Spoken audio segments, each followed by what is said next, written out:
नमस्कार. आजच्या सत्यकथेत आपलं स्वागत आहे.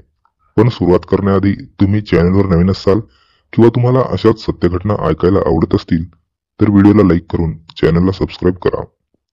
भर दुपारी प्रियकराला भेटण्यासाठी घरी बोलावलं. घरात सासू गाढ झोपेत असल्याने दोघेही थेट शौचालयात जाऊन संबंध करण्यात व्यस्त होते. घरात अचानक विचित्र प्रकारचा आवाज येत असल्याने सासू झोपेतून जागी झाली आणि पुढे जे घडलं ते अंगाला काटा आणणार आहे.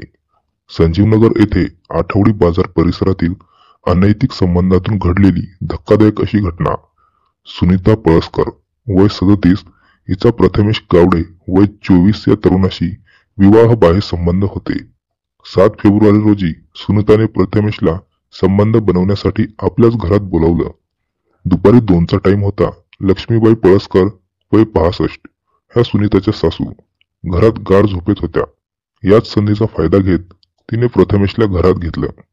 तिने शौचालयात जाऊन शरीर संबंध बनवण्याचे ठरवले.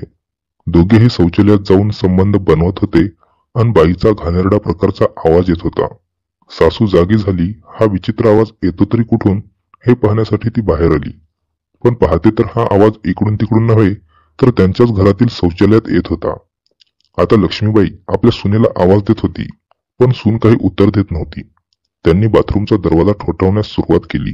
सुनेकडून कोणतंही उत्तर मिळत नसल्याने लक्ष्मीबाई मुद्दामून घरात येऊन गुपचूपपणे सून बाहेर येण्याची वाट पाहत होती. नंतर काहीच मिनिटात सुनीताही तरुणासोबत बाहेर निघाली. हे पाहून सासू लक्ष्मीबाई यांना धक्काच बसला. आपली सून असले घाणेरडे कृत्य करते त्यांना कल्पना सुद्धा नसेल. सासूने त्या तरुणाला बाहेर जाऊ दिलं. नंतर सुनेसोबत तिने भांडण करायला सुरुवात केली. आली का तोंड काळं करून तुझ्या नवऱ्याला सांगते. सुनीता घाबरली. त्या दोघात खूप वेळ भयंकर वाद झाला. तिला वाटलं सासू आपल्या संसाराचा वाटोळ करेल. यासाठी आपल्यालाच काहीतरी करावं लागेल. सुनीताने रागाच्या भरात दोरीच्या साह्याने गळा दाबून लक्ष्मीबाईची जागीच हत्या केली व मुद्दामून रडत रडत अख्खी गल्ली गोळा केली. आता महत्वाची बाब म्हणजे सर्वांना वाटत होतं की लक्ष्मीबाई हिचा झोपेतच अचानकपणे जीव गेला असावा. पण हे सत्य समोर आलं ते म्हणजे समोरच असलेल्या दुकानदाराकडून. त्याने प्रथमेशला आत शिरताना पाहिलं होतं. त्याने थेट लक्ष्मीबाईचा मुलगा म्हणजे सुनीताचे पती बाळू पडसकर यांना याबद्दल सांगितले. बाळू यांना आपल्या बायकोवर आधीपासूनच संशय होता. लक्ष्मीबाईच्या गूढ मृत्यूने सर्वांनाच विचारात पाडलं. कारण त्यांना कोणताच आजार नव्हता. बाळूला संशय आहे म्हणून काही लोकांनी त्याला पोलिसाकडून तपास करून घे, मृत्यूचे कारण 2 मिनिटात समजेल.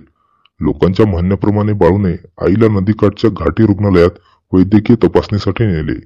पोलिसांना बोलवण्यात आले तेव्हा निदर्शनास आले की लक्ष्मीबाईच्या गळ्यावर दोरीने खाणाखुणा आढळून आल्या. डॉक्टरांनी हे स्पष्ट केलं की ही हत्या आहे. गळा ओढून त्यांचा खून करण्यात आलेला आहे. हे ऐकून सर्वांना जणू धक्काच बसला. बाळू यांनी त्याच क्षणी आपल्या बायकोवर संशय व्यक्त करत तिच्या विरुद्ध तक्रार दाखल केली. महिला पोलीस कॉन्स्टेबलांनी चांगला चोप देत तिच्याकडून सत्य उलगडून घेतलं. तर सुनीताने कबुली दिली की मी माझ्या प्रियकरासोबत आमच्या घराच्या शौचालयात संबंध करत होते. मला सासूने पकडले. ती माझ्यासोबत वाद घालत होती. माझ्या नवऱ्याला याबद्दल सांगणार होती. मी चिंतेत पडले. याच कारणाने मी सासूचा गळा आवळून खून केला. अशा प्रकारे या संपूर्ण प्रकरणाला भयंकर वळण आलं. अशा निर्लज्ज व व्यसनाधीन महिलाबद्दल तुमचं मत काय आहे कमेंट करून नक्कीच सांगा. चॅनलवर नवीन असाल तर लाईक आणि सबस्क्राईब नक्कीच करा. धन्यवाद.